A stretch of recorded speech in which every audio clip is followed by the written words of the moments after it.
자, 이제 하나님의 말씀을 나누겠습니다. 고린도후서 13장 5절 말씀입니다. 우리 같이 봉독하겠습니다. 너희는 믿음 안에 있는가? 너희 자신을 시험하고 너희 자신을 확증하라. 예수 그리스도께서 너희 안에 계신 줄을 너희가 스스로 알지 못하느냐? 그렇지 않으면 너희는 버림받은 자니라. 아멘. 살아계신 하나님의 말씀입니다. 할렐루야. 하나님 아버지와 예수 그리스도로부터 오는 은혜와 평강이 이 시간 이 예배 가운데 함께하기를 소망합니다. 오늘은 예수를 믿는다는 것 두 번째 시간으로 말씀의 은혜를 나누겠습니다. 여러분, 기독교는 어떤 종교라고 생각하십니까? 믿으면 부자 되는 종교인가요? 믿으면 병이 낫는 종교입니까?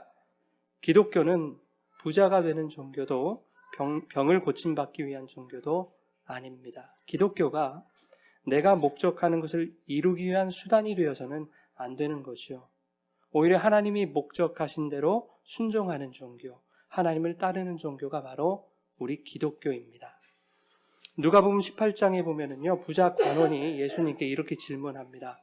예수님, 영생을 어떻게 하면 얻을 수 있습니까? 그러자 예수님이 어떻게 대답하시는가 하면, 내게 있는 것을 다 팔아다가 가난한 자들에게 나누어 줘라. 그러면 하늘에서 보화가 임할 것이다. 그렇게 해야 구원을 얻을 수 있을 거야.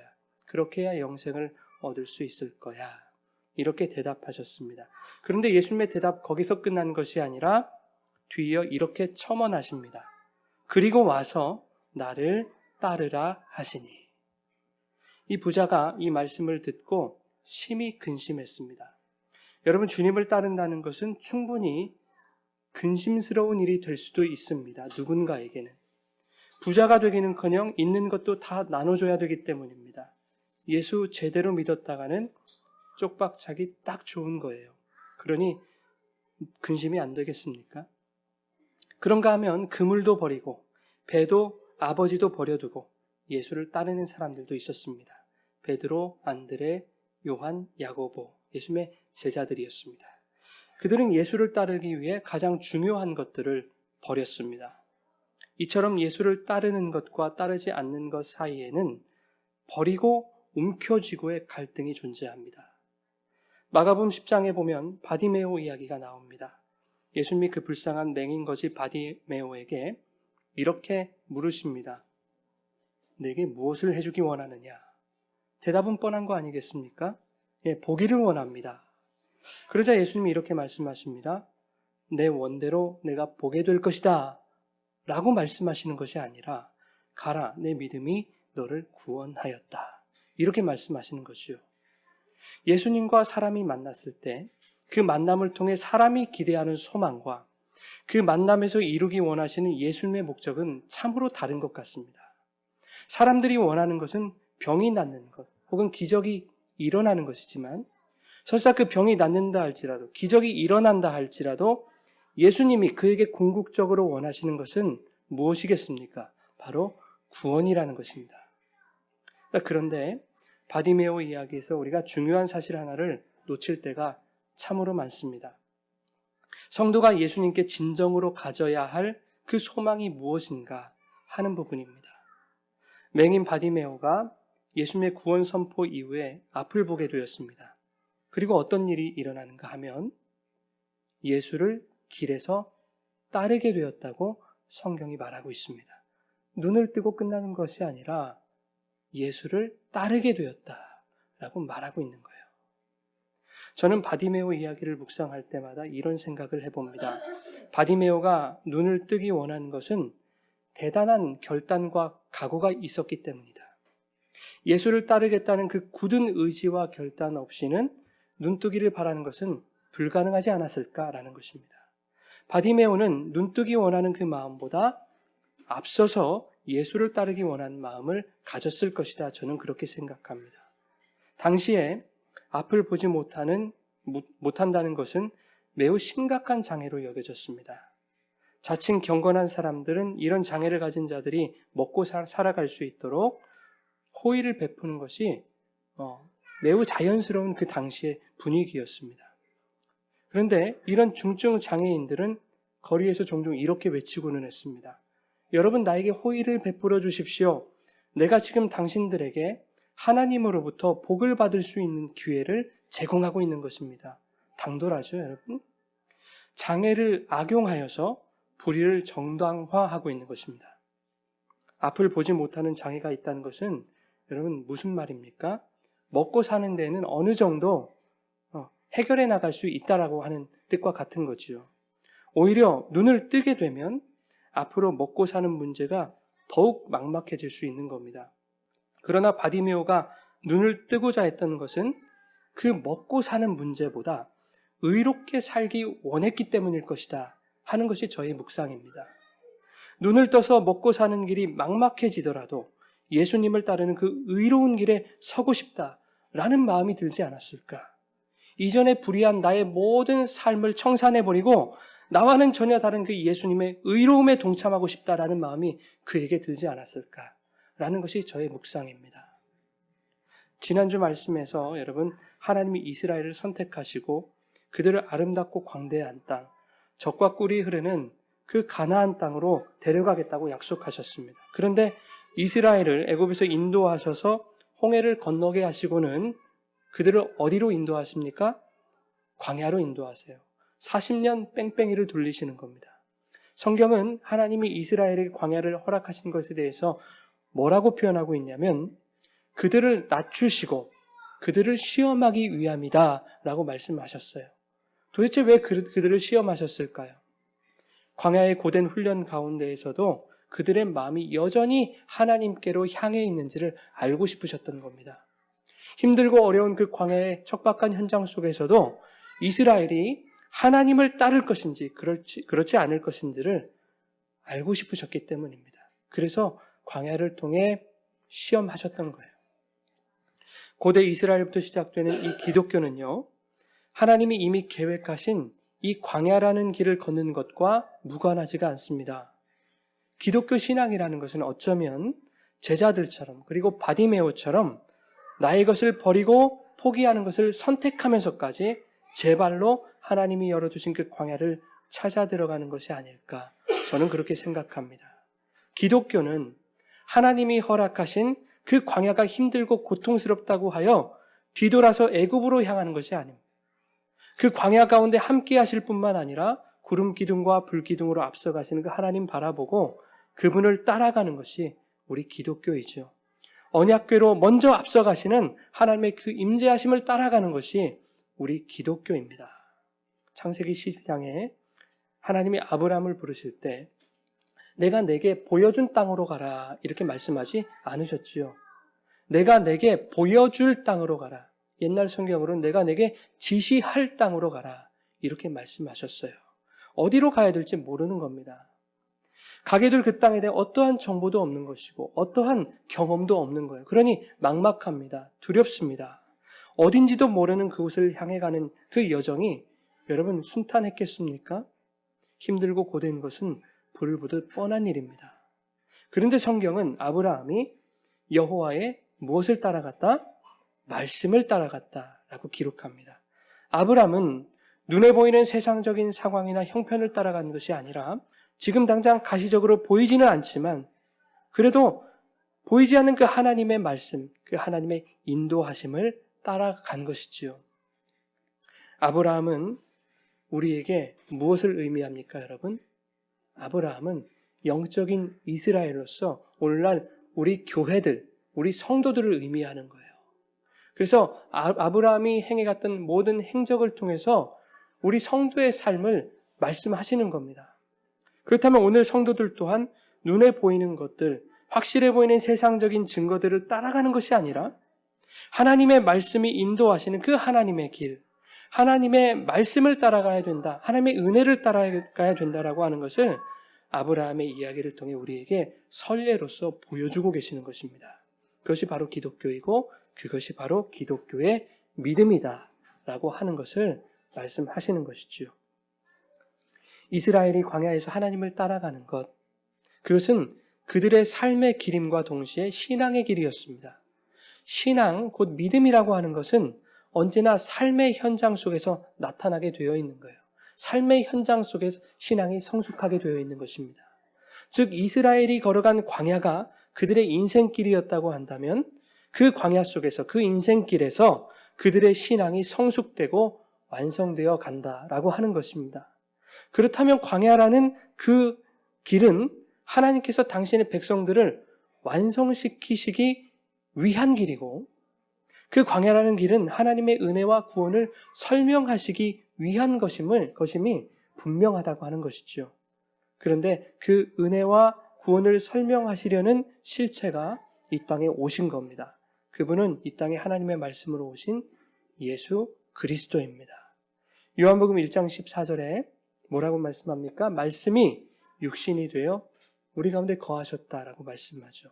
하나님의 말씀이 육신이 되어서 이 땅에 오신 거예요, 우리 가운데. 그 말씀이신 예수님께서 당신 스스로를 이렇게 설명하십니다. 요한복음 6장 48절부터 우리 함께 읽겠습니다. 내가 곧 생명의 떡이니라.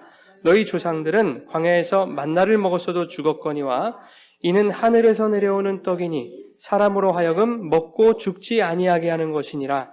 나는 하늘에서 내려온 살아있는 떡이니 사람이 이 떡을 먹으면 영생하리라. 내가 줄 떡은 곧 세상의 생명을 위한 내 살이니라 하시니라. 아멘. 바로 내가 생명의 떡이다. 너희 조상들은 광야에서 만나를 먹었다. 아니 그래도 별거 없던데 그 만나를 먹었어도 너희 조상들은 다 죽은 거 아니니. 그러나 나는 사람으로 하여금 먹어도 죽지 아니하는, 영생할 수 있는, 영원히 사는 생명의 떡이다 라고 예수님이 말씀하신 거예요. 그러니 광야 40년 동안 내려주신 그 만나를 통해서 하나님은 누구를 말씀하기 원하셨던 거예요? 예수님을 설명하시기 원했던 거예요. 하늘에서 만나가 막 떨어집니다. 만나의 그 뜻은 뭐냐면 이게 무엇인고 이런 뜻입니다. 이스라엘 백성들은 하늘에서 뭔가 떨어지는데 그게 도대체 뭔지를 모르는 거예요. 도대체 이게 뭐야? 이게 뭐지? 그러면서 뭔지 모르고 주워 먹습니다. 뭔지 모르고 먹으면 죽는 것입니다. 그런데 그 만나가 예수라는 것을 알고 그 예수가 주시는 영원한 생명을 받아 먹을 때 우리는 살 수 있는 것입니다. 신명기 8장 3절의 지난주 말씀에 이렇게 말씀하고 있죠. 우리 같이 읽어보겠습니다. 너를 낮추시며 너를 줄이게 하시며 또 너도 알지 못하며 내 조상들도 알지 못하던 만나를 내게 먹이신 것은 사람이 떡으로만 사는 것이 아니요 여호와의 입에서 나오는 모든 말씀으로 사는 줄을 내가 알게 하려 하심이라. 이스라엘에게 만나를 먹이신 것은 그거 먹여서 생명을 부지하게 하시기 위해서가 아니라는 얘기예요. 사람은 그거 먹어도 죽는다라는 것을 가르치시기 위함입니다. 그러니 사람을 살리고 죽이는 것은 그깟 만나 따위에 달려있지 않다라고 하는 것을 말씀하시기 위함이에요. 사람은 하나님의 말씀이 살리는 거야. 영생하는 그 양식을 먹어야 사람은 살 수 있는 거야. 그게 하나님의 말씀이야 라고 하는 것을 말씀하고 계시는 거예요. 그 생명의 양식, 진리의 말씀이 우리 가운데 예수 그리스도로 오신 것입니다. 이스라엘이 광야에서 불기둥, 구름기둥, 그 언약궤로 앞서가신 하나님을 따라가야만 살 수 있었듯이 오늘 우리들에게도 하나님 동일하게 말씀하시는 거예요. 말씀이신 예수 그리스도를 따르고 그분이 앞서가신 그 길을 따라가야 너희가 살 수 있단다. 그러니 여러분, 기독교는 말씀이신 예수 그리스도를 따라가는 종교인 것입니다. 다시 말해서 예수를 믿는다는 것은 예수 그리스도를 따르는 것입니다.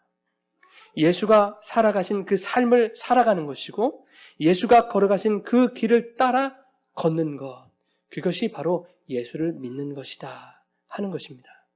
자, 그런데 구약에서 하나님이 이스라엘을 광야에서 40년 동안 인도하셨단 말이죠. 그것처럼 오늘날 교회들도 하나님이 광야 같은 세상 속에서 인도하시는 거예요. 그 세상 속에서 너희들이 나를 따르는지 그렇지 않은지 하나님 시험하시기를 원하시는 거예요. 이스라엘 40년 동안 하나님이 그거 시험하셨잖아요.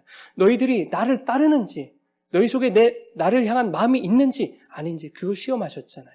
그렇듯이 오늘 우리에게도 똑같이 시험하고 계시는 거예요. 세상이라는 광야가 힘들고 어려울 때, 세상이 보여주는 가치를 추구하고 세상이 알려주는 그 방법을 선택하고 있는지, 아니면 그 세상의 화려함에 눈을 감고 세상의 달콤한 소리에 귀를 닫아가면서 보이지 않는 그 하나님의 말씀이 이 지옥 같은 광야의 현장 속에서 나를 반드시 오늘도 도우실 것이다 라고 하는 그 믿음을 가지고 여전히 하나님의 말씀을 따르기를 원하는지, 끊임없이 우리의 마음을 알기를 원하시는 거예요. 그런데 이 시험은요, 비단 우리들에게만 주어진 것이 아니었습니다. 이 시험은 예수님에게도 이미 출제되었던 시험 문제예요. 마태복음 4장에 보면 예수님이 이제 공생애를 시작하실 때 40일을 금식하신 후에 성령에게 이끌려서 마귀에게 시험을 당하시려고 광야로 들어갔습니다. 시험은 총 3가지 시험이었어요. 여기서 말하는 시험이라는 단어에는 테스트, 그리고 템테이션, 유혹이라는 의미도 다 포함이 되거든요. 근데 여기서의 시험은 테스트로 보는 게 합당합니다. 왜냐하면 마귀가 지금 시험하는 것이 유혹이라고 한다면 예수님이 그 유혹에 응하게 되었을 때 예수님이 유혹을 당하게 되는 것 아니겠어요? 그러니까 그건 말이 되지 않아요. 그래서 여기서는 예수님이 당하신 시험은 테스트라고 보는 게 옳습니다. 자, 40일을 굶으신 예수님의 상태를 마귀가 너무 잘 아는 겁니다. 그래서 인간의 그 연약함을 집요하게 파고드는 거예요. 그래서 뭐라고 시험 문제를 주느냐면 이 돌덩어리들을 떡덩어리로 만들어 봐라. 그냥 예수님은 이렇게 대답하십니다. 우리 마태복음 4장 4절 같이 읽겠습니다. 기록되었으되 하나님의 입으로부터 나오는 모든 말씀으로 살 것이니라. 아멘. 이것은 신명기 8장 3절의 말씀입니다. 이렇게 하나님의 말씀으로 마귀에게 정답을 제시하고 있는 거예요. 두 번째 시험은 뭐였냐면 사탄이 예수를 성전 꼭대기에 세우고 이렇게 말합니다. 네가 만일 하나님의 아들이거든 여기서 뛰어내려라. 하나님이 사자들에게 명하셔서 너의 발이 돌에 부딪히지 않도록 사자들의 손을 들어서 너를 떠받들게 할 거 아니겠는가. 이때 예수님이 이렇게 말씀하시죠. 4장 7절 말씀 우리 같이 읽겠습니다. 또 기록되었을 때 주 너의 하나님을 시험하지 말라. 신명기 6장 16절의 말씀으로 이렇게 정답을 말씀하시는 거예요. 세 번째 시험은 사탄이 예수님을 높은 산 꼭대기로 데려가서 천하만국과 그 영광을 보여주면서 이렇게 말합니다. 나에게 엎드려 경배하면 이 보이는 거 다 너에게 줄게. 그래서 예수님이 어떻게 대답하십니까? 4장 10절 말씀 같이 읽겠습니다. 사탄아 물러가라. 기록되었으되 주 너의 하나님께 경배하고 다만 그를 섬기라. 신명기 6장 13절 말씀으로. 이렇게 주님은 말씀으로 사탄의 시험을 물리치신 것입니다. 예수님은 돌을 떡으로 만드셔서 그 배고픈 배를 충분히 채우실 수 있는 능력이 있는 분입니다. 그러나 예수님은 사탄에게 오직 말씀으로만 대항하심으로 사람은 하나님의 말씀으로 사는 것이다라는 것을 입증해내신 거예요. 그것이 바로 예수님이 당하신 시험이 의미하는 내용인 것입니다. 여기서 이 시험이라는 단어 테스트는요, 입증하다라는 단어 뜻도 있는 거예요. 그래서 여러분 세상에서의 시험은 배운 대로 잘하고 있는지 그러지 못한지를 평가하기 위한 것이라면 하나님의 시험은 뭐냐? 예수님이 그 시험을 통해 하나님의 말씀을 입증해내신 것처럼 성도들이 그들의 삶을 통해 하나님의 말씀을 입증해주기 원하시는 그 마음이 더 크게 작용하고 있는 것입니다. 여러분, 예수님은 굳이 사탄에게 시험을 받기 위해 광야로 들어가실 이유가 없는 분이셨어요. 심지어 마태복음 4장 1절 뭐라고 말씀하시는가 하면 예수님이 성령에게 이끌려서 마귀에게 시험을 받기 위해 광야로 들어가셨다 얘기해요. 누구에게 이끌려서요? 성령에게 이끌려서 광야로 가셨대요. 여러분, 성령에게 이끌려서 예수님이 광야로 들어가셨다고 한다면 그것은 예수님 스스로 가신 거 아닙니까? 왜냐하면 성령과 예수님은 동일한 본질이시기 때문에. 그렇다면 예수님은 고생을 자초하시는 거죠. 도대체 예수님은 왜 스스로 그 광야로 들어가셨고 왜 시험을 받으셔야 했는가 말입니다. 이유는 간단하죠. 그것은 성도들에게 신앙의 모범을 가르치시기 위한 거예요.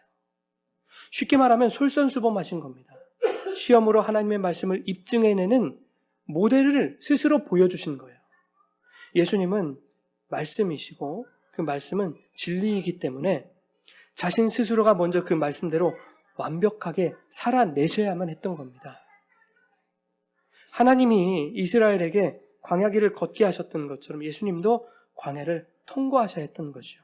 하나님께서 이스라엘에게 얘들아, 이 광야에서 너희를 살리는 것은 만나가 아니라 내 말이다 라고 하신 것을 예수님이 광야에서 시험을 통해 입증해내신 것입니다. 말씀이 사람을 살리고 말씀이 광야를 이기게 하신다는 것을 우리들에게 모범답안으로 보여주신 거예요. 그러니 성도들아, 어떻게 해라? 내가 그렇게 광야를 이긴 것처럼 너희들도 그렇게 나를 따라와라. 너희들도 그렇게 내 길을 따라오너라. 이것입니다. 여러분, 지지난주에 예수를 믿는다는 것 첫 번째 시간으로 말씀을 나눴어요. 마가복음 1장 14절 이하에 예수님이 이 땅에 오셔서 처음으로 복음을 선포하실 때 어떻게 선포하시냐면 때가 찼고 하나님의 나라가 가까웠으니 뭐 하라고요? 회개하고 복음을 믿으라. 이렇게 말씀하셨어요. 여러분 이 복음의 선포가 무엇을 의미합니까? 이것은 천국에 들어갈 길을 예비해라. 천국 들어갈 길을 준비해라. 라는 말씀인 거예요. 그래서 마가복음 1장 1절에 하나님의 아들 예수 그리스도의 복음의 시작이라 이렇게 오프닝을 하면서 바로 2절 말씀에 이사야의 글을 인용하여 이렇게 기록하고 있습니다. 선지자 이사야의 글에 보라, 내가 내 사자를 내 앞에 보내노니 그가 내 길을 준비하리라. 광야에 외치는 자의 소리가 있어 이르되 너희는 주의 길을 준비하리라 하라. 그 오실 길을 곧게 하라. 도대체 그 길이 어떤 길이길래 성경은 구약부터 신약에 이르기까지 이렇게 그 길을 강조하고 있는 것일까? 그것은 예수님이 걸어가신 그 길을 살펴보면 정확히 알 수 있습니다. 여러분, 누가복음을 보게 되면은 크게 세 가지 부분으로 나눌 수 있습니다. 그런데 지역별로 나눌 수 있어요. 첫 번째 부분은 예수님이 갈릴리에서 행하셨을 때 부분이고, 두 번째 부분은 유대와 사마리아의 제후에서 행하셨던 그 일화입니다. 그 세 번째 부분은 예루살렘에서 행하셨을 때 일화를 담아낸 부분이에요. 제가 주목하고 싶은 부분은 두 번째 파트입니다. 예수께서 유대와 사마리아에서 활동하실 때 예수님의 마음이 이미 예루살렘으로 향하고 있었다는 것을 이 두 번째 파트 곳곳에서 발견할 수 있습니다. 두 번째 파트의 시작인 이 9장 51절에 보면 이렇게 말씀합니다. 우리 같이 읽어보실까요? 예수께서 승천하실 기약이 참에 예루살렘에 향하여 올라가기로 굳게 결심하시고, 승천하실 기약이 차감해 예루살렘을 향하여 올라가실 그런 결심을 하신 거예요. 굳게 하신 거예요. 승천하실 기약이라는 게 여러분 무슨 뜻일까요? 그것은 십자가에 달려서 고난을 당할 기약 아니겠습니까? 예수님이 예루살렘을 향하여 올라가기로 굳게 결심하신 것은 십자가를 향하여 달려가기를 결심하신 것이고 그 십자가에 달려 죽기를 굳게 결심하신 것과 같은 얘기예요. 자, 그런데 13장 22절 또 한번 살펴보겠습니다. 예수께서 각 성, 각 마을로 다니사 가르치시며 예루살렘으로 여행하시더니, 자, 아직 예루살렘으로 들어가시기 한참 전입니다. 예루살렘으로 언제 들어가시냐면 19장 28절에 예루살렘 들어가시거든요. 13장이면 아직 한참 전이에요. 그런데 다른 성에 계시면서도 지금 예루살렘으로 여행하시더니 라고 하는 표현을 쓰고 있어요. 마음이 이미 예수님은 콩밭에 가 있는 거예요. 예수님의 마음은 이미 예루살렘에 가 있는 겁니다. 그런가 하면 17장 11절 우리 같이 한번 읽겠습니다.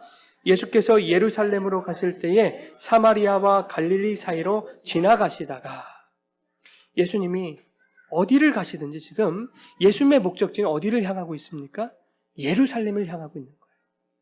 도대체 예루살렘에서 뭐 하시려고 그렇게 예루살렘 가시려고 하는 거죠? 거기에 뭐 꿀단지라도 숨겨놓으셨을까요? 거기 가면 무슨 예수님을 향한 열렬한 환호와 열광이 기다리고 있을까요? 그렇지 않습니다. 우리 누가복음 13장 31절부터 같이 읽겠습니다. 곧 그때에 어떤 바리새인들이 나와서 이르되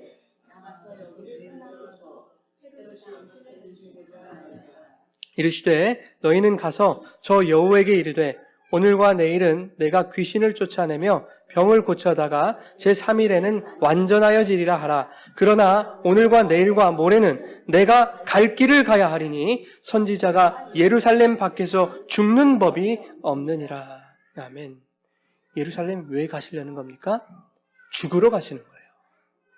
죽으러 가시는 그 길이 바로 내가 갈 길이다라고 말씀하고 계시는 거예요.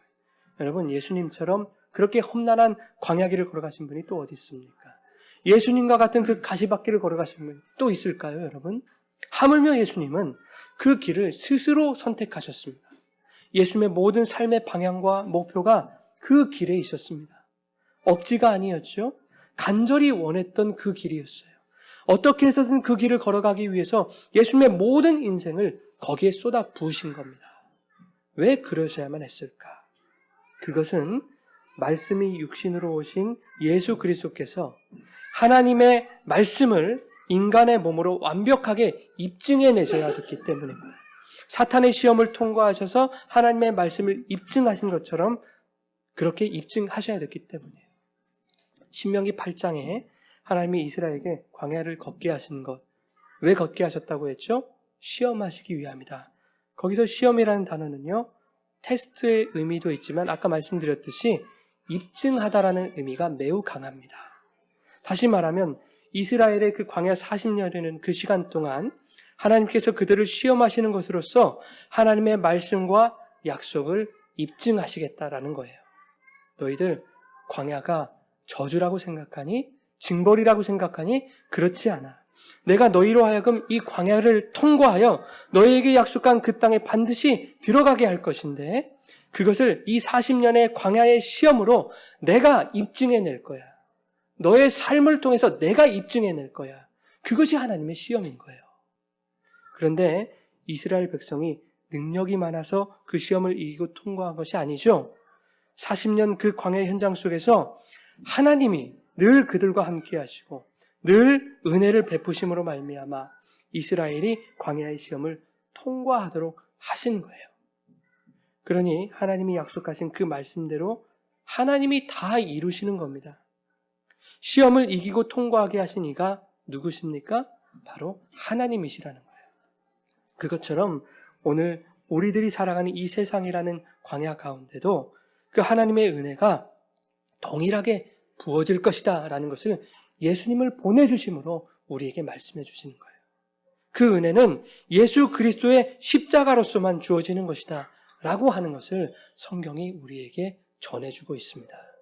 그래서 예수님은 그 참혹한 고난의 십자가를 그토록 기다리시고 그토록 그 예루살렘을 향하여 달려가기를 원하시고 망설임 없이 걸어가셨던 것이죠. 그 길을 기뻐하셨던 거예요.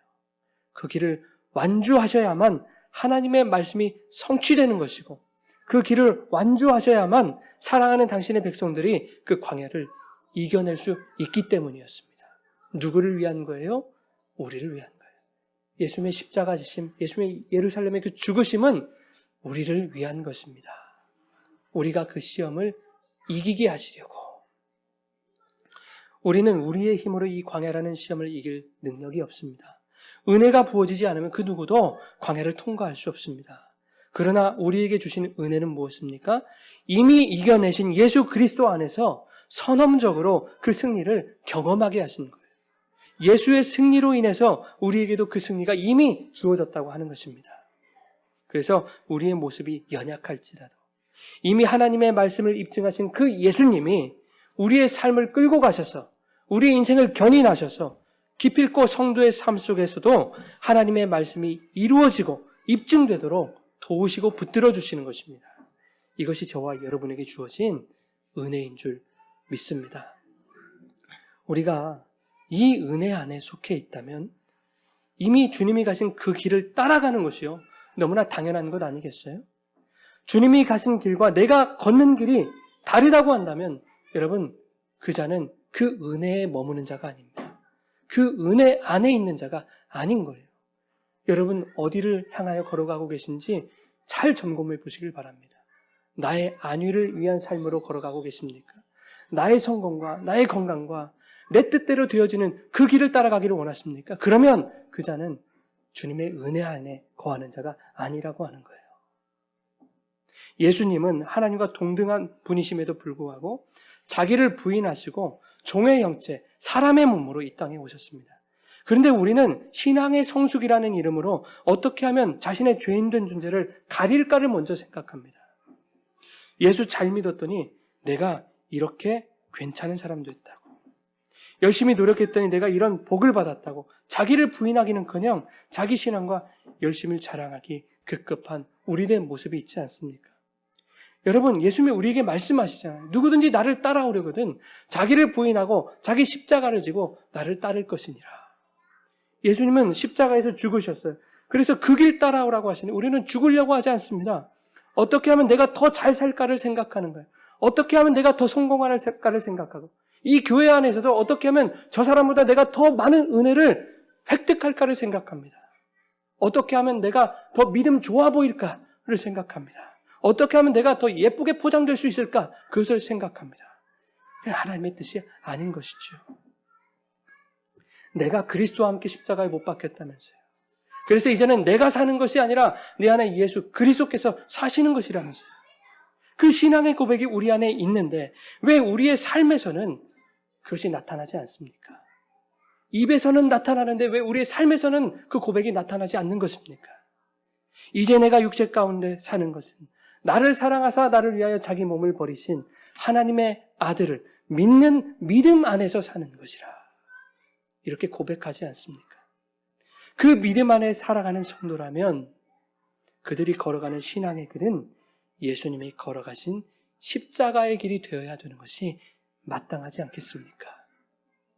그런데 우리는 예수님이 지신 십자가만을 생각했지 내가 져야 할 십자가는 생각하기 싫은 거예요. 그런 거 없었으면 좋겠는 거예요. 다 내려버리고 싶은 거예요. 우리는 왜 십자가를 생각하면 구원해 주시는 그 십자가를 떠오르는지 모르겠습니다. 왜 십자가의 능력을 구원의 능력으로만 생각하는지 모르겠어요. 여러분, 십자가의 능력은 구원의 능력만 있는 것이 아니에요. 이 땅에서 예수님이 걸어가신 그 길을 따라 성도로 하여금 살아가게 하는 그 능력도 십자가의 능력인 줄 믿으시기 바랍니다. 여러분이 십자가의 능력을 입었다면 예수님이 가신 그 길을 능히 걸어갈 수 있게 되는 것입니다. 우리는 십자가를 생각할 때 십자가 지신 예수 그리스도의 구원만을 떠올리는 것이 아니라 구원받은 성도들이 마땅히 지고 예수를 따라가야 할 그 광야의 길도 있다는 것을 깨닫게 되어야 될 줄 믿습니다. 여러분, 구원받는 일은요 매우 간단한 일이에요. 예수만 믿으면 구원받을 수 있어요. 근데 여러분 기억하십시오. 예수를 믿는다는 것은 결코 간단한 일이 아닙니다. 예수를 믿는다는 것은 부자 관원이 자신의 소유의 많음을 인하여서 심히 근심하는 그 일을 극복해내지 않으면 안 되는 그 어려움이 따르는 일이에요. 내가 움켜쥐던 것들을 내려놓지 않으면 안 되는 고통스러운 일입니다. 맹인 바디메오처럼 문제없이 먹고 살 수 있으니 괜찮다라고 하는 그런 이전의 잘못된 삶의 가치와 행동 양식을 다 버려버리고 온전히 주님께로 전향하려는 그 결단과 의지와 노력과 행함이 없다면 우리가 예수를 믿는다는 것은 불가능한 일입니다. 여러분, 우리는 지금 예수를 어떻게 믿고 있습니까? 혹시 부자 관원보다 더 부자가 되기 위해서 예수를 믿는 거 아닙니까? 혹시 맹인인 채로 이전의 잘못된 삶, 잘못된 습관의 모습을 되풀이하며 살아가고 있는 여러분들의 모습 아닙니까? 날 좀 내버려도, 이대로 살아가게 내버려도 이대로 살다가 다 천국 갈 거야. 과연 그가 천국 갈 수 있겠습니까? 여러분, 신앙생활 다들 오래 해오셨잖아요. 우리가 어떻게 행하고 어떻게 사는 것이 하나님이 원하시는 것인지 여러분 다들 알고 계시잖아요. 여러분 그거 모르십니까? 목사가 여러분에게 시시콜콜한 부분 이렇게 하십시오. 저렇게 하십시오. 이렇게 말씀드리지 않아도 여러분은 이미 다 알고 계시다고요. 그런데 왜 하나님이 원하시는 대로 왜 그렇게 우리는 못 살죠? 하나님이 원하시는 것보다 내가 원하는 것이 크기 때문입니다. 내 것이 포기가 안 되기 때문입니다. 하나님 앞에서 나를 부인하고 싶지 않기 때문입니다. 이것도 내 맘대로 하고 싶고 이것도 내 생각대로 되고 싶고 할 수만 있다면 내가 더 많은 것을 가지고 싶고 하는 그 아담적인 생각 말이죠. 선악과 따먹으면 하나님처럼 될 수 있을 거야.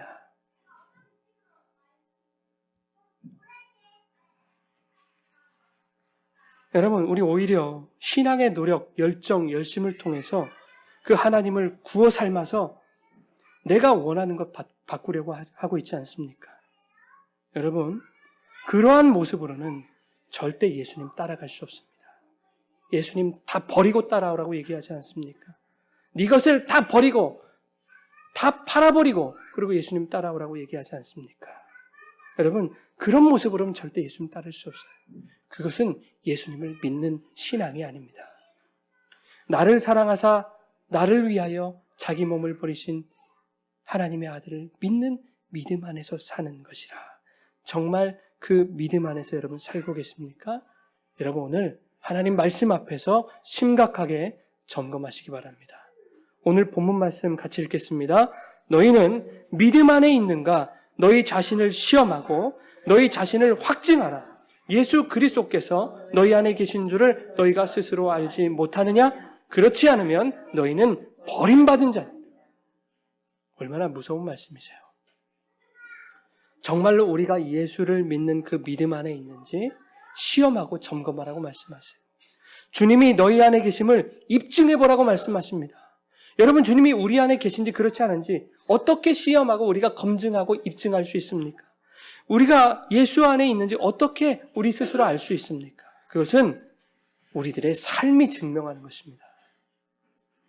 예수님의 말씀이 우리 안에 있고 그 말씀을 생명 삼아 살아가는 사람들이라면 그 생명의 말씀이 잉태하는 열매가 그들의 삶에서 맺혀질 수밖에 없는 것이죠. 그것은 비단 돈 벌고 성공하고 출세하고 승승장구한 이런 것들 얘기하는 거 아니에요. 그런 것들이 나에게 주어지지 않더라도 하나님이 나에게 베푸신 은혜와 그 구원의 은총을 생각할 때 감사할 수 있는 삶, 그것을 말씀하고 있는 거예요. 주님이 걸어가신 길을 따르려는 그 애씀과 수고로움이 더 이상 고난이나 고통으로 인식되지 않고 힘은 좀 들지만 그것이 매우 당연하며 감사하게 느껴지게 된단 말입니다. 힘들고 어려운 일이지만 그래서 더디고 잘 되지는 않지만 하나님의 말씀 앞에 나의 옛적 자아를 부인하고 또 나의 것을 포기하고 내려놓는 그런 훈련을 반복하는 거예요. 이전에 나의 만족과 유익을 위해 살았던 그런 나의 삶의 방식, 세상적 가치를 추구했던 그 삶의 방식을 하나둘 끊어가면서 이제는 주님이 걸어가신 그 삶의 방식대로 살아보려고 노력하고 아깝고 손해보는 것 같아도 자꾸만 내 것을 나누어 가면서 그렇게 살아가려는 그런 몸부림이 예수 안에 있는 자들의 삶 속에서 나타나야 된다고 하는 것입니다. 그렇게 노력해도 여러분 매번 우리는 넘어지고 실패할 거예요. 그런 모습들이 보여질 겁니다. 당연한 거예요. 우리 안에 예수님이 계시다면 우리의 행위나 우리의 동기가 아무리 선하다 할지라도 내 안에 계신 예수님 앞에 비추어 봤을 때 우리는 그분 앞에 선할 수 없는 거예요. 우리의 실존은 그분 앞에서 참담한 겁니다. 그래서 더욱 예수님이 우리 안에 있을 때 그분을 붙들어야 되는 거예요.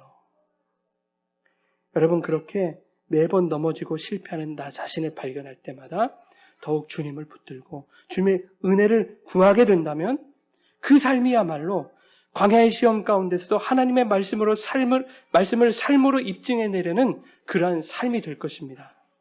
그것이 여러분 주님을 따르는 길이에요. 그것이 예수를 믿는 삶입니다. 여러분 제가 조금 부끄러운 고백을 하려고 합니다. 주보에 보시면 마지막 광고를 제가 안 했어요. 지난주에 어제죠. 그젠가 어제 전화가 왔어요. 모 대학교 어떤 신우회에서 전화가 왔는데 그 신우회 소개하기를 이래요. 그 대학교에서 한방 무슨 제품을 만드는데 그것을 조금은 홍보를 교회에서 하고 또 그러한 일들을 통해서 좀 수익금이 발생하면 작은 개척교회 이런 어려운 교회들 선교비도 나눠주고 이렇게 좋은 일을 하는 것을 이렇게 소개를 했습니다. 그래서 저는 우리 교회에 와서 같이 예배드리고 하면 좋겠다. 한 5분 정도 소개할 수 있는 시간 드리면 되겠지. 이렇게 생각하고 정말 순수한 마음을 받아서 그렇게 요구에 응했습니다. 근데 오늘 아침에 전화가 온 거예요. 제가 5분 정도면 되겠습니다 했더니 15분 정도를 요구하는 거예요. 그 소개했던 처음에 저와 전화했던 분과 이제 영업을 하러 오신 이분과 아주 다른 거죠. 그러니까 정말 장사하러 교회에 오는 거였어요. 나이 드신 노인분들이 얼마나 많이 계시는지 그것 좀 말하고 있어요. 물어보고 있어요, 저에게. 그래서 사람의 심리를 막 이용해서 어떻게 하면 그 제품을 한번 팔아볼까 그 생각으로 오시는 것 같았습니다. 그래서 단호하게 거절했어요. 오시면 선교비 한 1, 20만 내고 가겠지요. 제가 어떻게 생각했냐면 그래 선교비 그렇게 헌금하면 우리 교회 좋은 것이지 이렇게 생각을 했었어요. 그게 참 인간적이고 부끄러운 생각이라는 걸 제가 깨닫게 됐습니다. 여러분 우리 교회가 선교하는 교회인데 매달 선교비를 지출하는 것이요 만만치가 않습니다. 우리 교회 성도들의 그 어떤 헌금으로는 뭐 적다는 게 아니라요. 우리가 수가 원체 적으니까 선교비를 감당하면서 교회를 운영하기가 그렇게 쉽지만은 않은 일이에요. 그런데 어제 선교비를 이제 입금하는 날이라서 통장을 이렇게 살펴보는데 모르는 분으로부터 이렇게 입금이 됐어요. 아마 그 첫 열매 중에서 11조를 하신 것 같아요. 제가 지난 날을 되돌아보니까요. 거의 매월 우리 교회 성도들이 아닌 외부에서 채워지는 금액들이 있었습니다. 그것으로 다 선교하고 우리 교회를 유지할 수 있었던 거예요. 내 생각으로 이렇게 하면 교회가 유지되겠지? 이런 방법으로 선교도 감당하고 이렇게 교회를 꾸려갈 수 있겠지? 이렇게 생각했습니다만은 그게 아니었던 거예요. 하나님은 내가 알지 못하는 방법으로 하나님의 방식으로 우리가 모르는 사이에 그렇게 채워가고 계셨던 거예요. 여러분, 우리의 삶도 마찬가지입니다. 우리의 삶 속에 하나님이 일하십니다. 내 생각과 내 계획과 나의 지식으로 나의 삶을 이끌어간다고 생각하지 마십시오. 그렇게는 절대 주님이 가신 그 길을 따라갈 수 없습니다. 그렇게 따라갈 수 없기 때문에 예수님이 우리에게 오셨고 우리 안에 계신 예수님께서 우리를 이끌고 가시는 거예요. 우리가 생각할 수 없는 방법과 우리가 예상하지 못한 때에 하나님의 놀라우신 그 은혜로 우리에게 채워주실 줄 믿습니다.